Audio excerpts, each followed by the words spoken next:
Hi, this is Jason Deward. Today I'm going to show you how to adjust your printer settings so that you can plot very large Excel files to the plotter and that they'll fill the entire piece of paper. So we're going to start with an example today where you'll notice that the page break preview has already been set. If you want to know how to get to that, you can, here's what it looks like normally. That's your normal view, and of course you can zoom in and out. And then there's a page break preview. This is all under the view settings. And so here we are, page break preview. We have the blue liner on the outside. Obviously, if you want to change the actual print area, you can do that just by moving that blue line. So this is where we're going to start. You'll notice that it's set to one page. That's good. The first issue is that we want this to go on a plotter. The truth is this may not be the shape of a regular piece of paper. So the first thing we want to do is figure out what shape it is. Now there's a fairly simple way to do this. I'm going to do it with a shape. So I'm going to insert shape. And again, this is kind of, I don't know, cheating, but I'm going to select the whole area. And look up here at the top, and it says it's 10.3 by 21. It's that ratio that's going to matter. So for our purposes, let's just keep this simple. We're going to say that it's twice as wide as it is tall. We'll need to know that in a minute here when we go to set up our plot. So to do that, we're going to go into the print area, and we're going to pretend like we're going to print because this will give us a chance to change our printer. So here we are. This is set to the color cube. That's the small one. I'm going to set it here to the plotter, and it takes a second to update. There we go. It's the 800 PS42. It happens to be 42. I think stands for 42-inch roll. So it's 42 inches wide. Now we don't want to hit print. That would be bad. And at the moment, if we printed it, it would be quite small. I think if I try it here, it really doesn't. It's really not the size we want. So let me go back to the page setup. Be careful you don't hit print again. Oops. Actually, you can see I've already made my. Don't hit print. So let me try again here. All right, print. Now, before we get too far, what I want to do first is we're going to change the properties. So we have the right printer. We're going to change the properties here. Now, in our case, we're going to have a custom size sheet because if you print it on an ANSI E or an oversized E, we're not going to have the necessarily going to have the shape that we want. So I'm going to go custom. Now, here's the important part.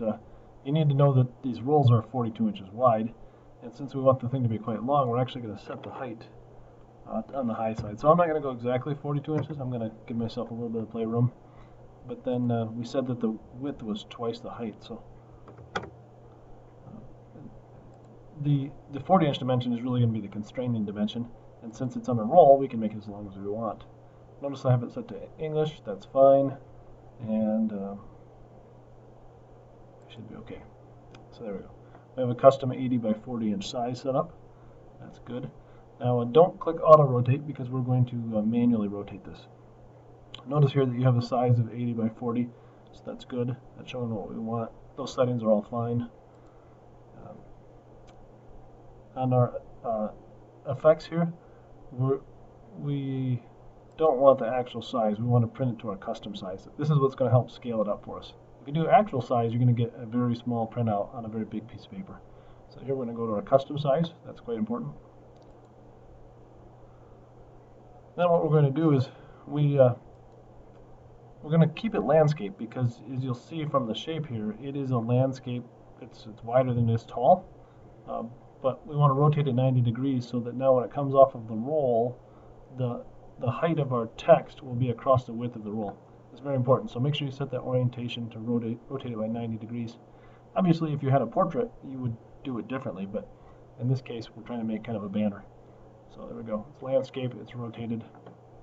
It's good. Come back here, make sure everything's the way I like. Yes, it all looks good. Now what's going to happen is when you go to the preview, now don't hit OK yet. When you go to the preview, you're going to see that it's way too small. Well, it hasn't been scaled up to fit yet. So we're going to scale it up to fit right here. We're not going to do it with zoom. We're going to do it with page setup. We'll go page setup, and this is where you have to play around a little bit. Notice that the paper size says custom 8.5 by 11. Don't worry about that. That's not the issue. Just don't even touch that at all. Here's the trick. All you need to do is change your size. Unfortunately, it's trial and error. So I'm just going to keep making this thing a little bit bigger. Again, don't mess with the paper size. We're just changing the zoom, or not the zoom, the scale. What I'm watching for is I'm looking to see when the preview goes from 1 of 1 to 1 of 2. If it goes to 1 of 2, I know I missed something. Now in this case, it's not doing a very good job of showing us all of our detail, but we're not worried about that. We just want to make sure it all fits, again, just by checking the preview there. So I'm going to kind of sneak my way up on it. Oh, see that I'm 1 of 2, so I went too high. I'm going to be between 300 and 350%. Let's try 325 and see what we get. Good. All right, so that's pretty good. So it may not be perfect, but it's all right. Again, you can't really see everything up here, but don't worry, it's still there, as long as you set your print preview right in the beginning. One last thing I'm going to change, and this really doesn't make any difference, but I decided I wanted to, I decided I want to change, no, I like that. We're going to keep it centered on the page, horizontally and vertically. That's fine. I guess we won't worry about that. So that's good. Now when you hit print, you are ready to go. I'm not going to hit print in this example, but I just want to show you that by first figuring out what your ratio is, second, creating a custom sized piece of paper, third step is doing your rotation, your landscape settings kind of in the printer settings themselves, and then the fourth thing is manually scaling up your view so everything still fits on one page, but you use as much of a page as possible. And that's all. If you have any questions, my extension is 1443. Thanks. Goodbye.